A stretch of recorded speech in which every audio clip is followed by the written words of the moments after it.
Hey everybody, Dr. A here, and in this video we're going to be exploring an example of how to find the location of an equivalent force, which is really finding the centroidal location of several forces. So let's dive into it. In the given information, we're being asked what is the magnitude of the equivalent force and its location from point A for the wall with the given segment weights. So here what we have is a retaining wall cross section. We have this kind of trapezoidal shaped stem, and then we have this rectangular shaped footing, okay? Now the wall has three different parts to it that have been separated out by weight. So the rectangular portion of the stem itself has a weight W1, and that's equal to 40 kips per foot. The triangular portion of this stem has a weight W2 with a magnitude of 12 kips per foot. And then the rectangular portion of the wall, which is this footing piece, has a weight W3 with a magnitude of 50 kips per foot. Now, their locations are all given as distances away from the toe, which is point A. Sometimes we call this point the toe of the retaining wall. So W1 has a horizontal distance of 5 feet away from point A, W2 is 3 feet away from point A, and W3 is 7 feet away from point A.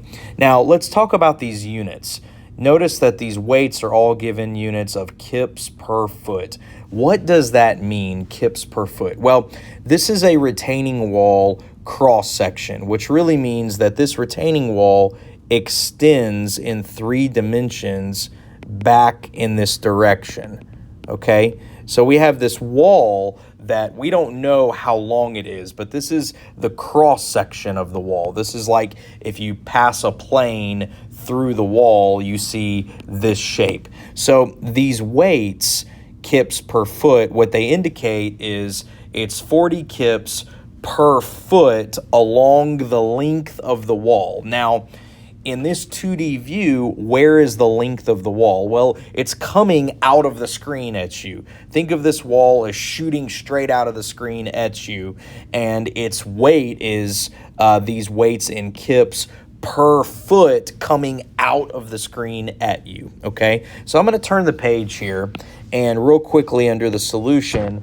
I'm going to kind of draw this as more of like an isometric view. So, for example, let's say that we have this wall segment right here, and here is the cross section here, and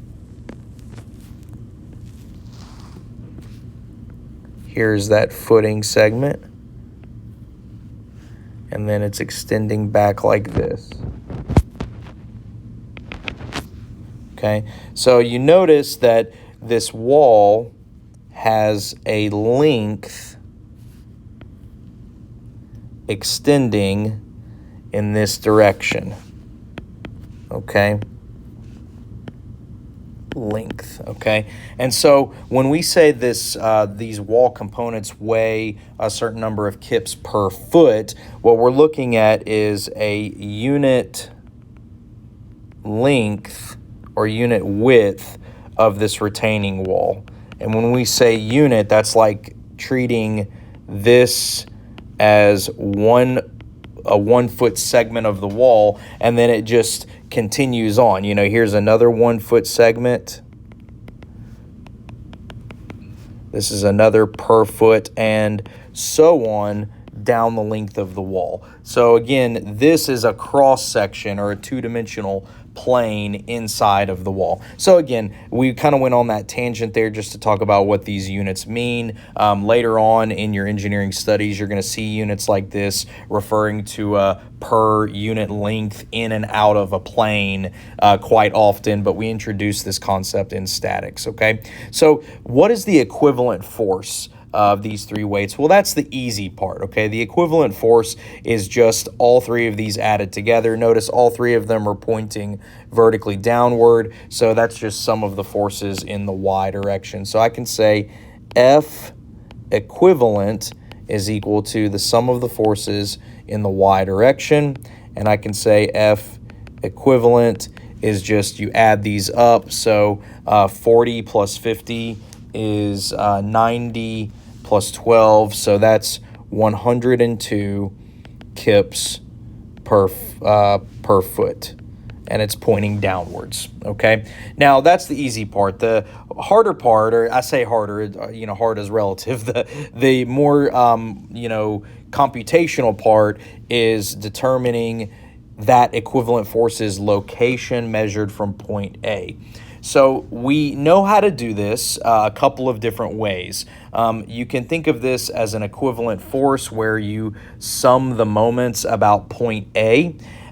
You can also think of this as a centroid of forces. You get the same thing in either case, all right? So let me redraw this wall real quick for us, okay? And I'm going to redraw the two-dimensional version of it. So that cross section here, something like this.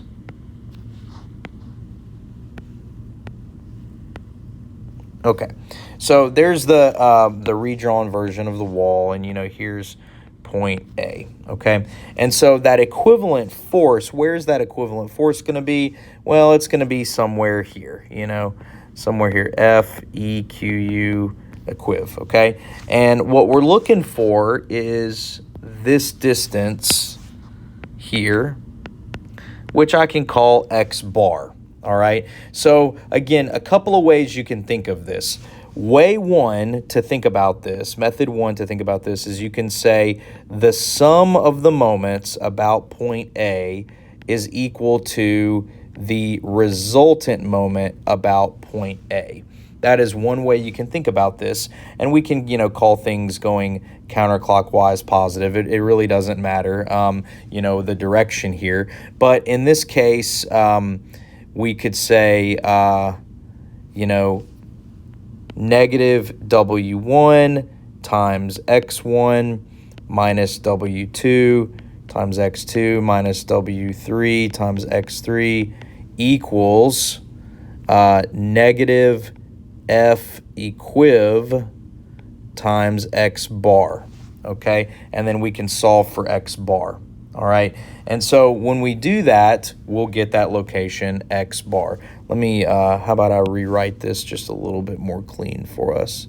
Let me scooch this over and say negative F equiv times X bar. So you have all of these values, right? You have W1, X1, 2, 3. You have F equiv, so you can solve for X bar.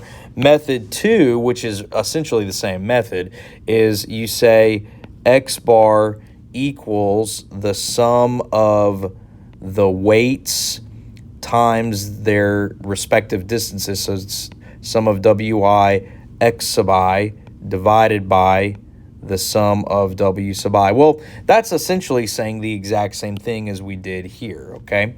And so in either case, you get the same thing, okay, by method 1 or method 2. Now, the reason why I say method 1 and method 2, even though they're basically the same thing, is a lot of statics books, in particular the Hibbler statics book, they go over this, this first methodology in chapter 4, and then they go over this kind of second methodology in chapter 9, but again, you get the same thing in either case, okay? So I'm going to flip the screen here, flip the page. I'm going to go ahead and say X bar equals, and we're going to write this out again, W1, X1 plus W2, X2 plus W3, X3, and then this is all divided by the total weight, the total W, which is W1 plus W2 plus W3. And remember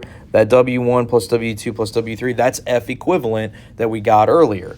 So now I can say X bar equals, and let's write each one of these, okay? So this is going to be 40 times 5 plus 12 times 3 plus 50 times 7, okay? So we're going to say 40 kips times 5 feet plus 12 kips times 3 feet plus 50 kips times 7 feet. All those dimensions were given to us, all divided by 102 kips. And so I can punch this through my calculator. 40 times 5 plus 12 times 3 plus 50 times 7, all divided by 102. And I get about 5.75 feet.